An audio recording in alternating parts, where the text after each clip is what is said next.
La Commission nationale électorale avait reporté sa décision, mais elle s'est enfin prononcée. Elle valide la première phase du processus qui mène au référendum révocatoire de Nicolás Maduro. Les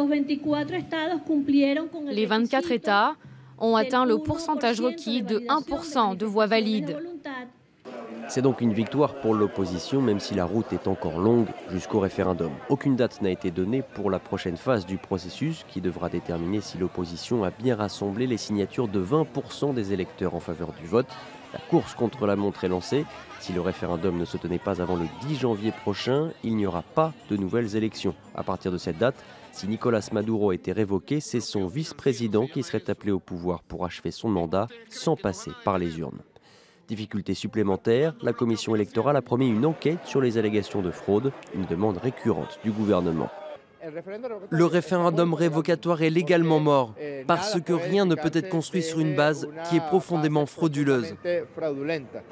Certaines empreintes digitales ne correspondent pas aux identités sur les registres. Certaines empreintes ont été prises dans plusieurs centres.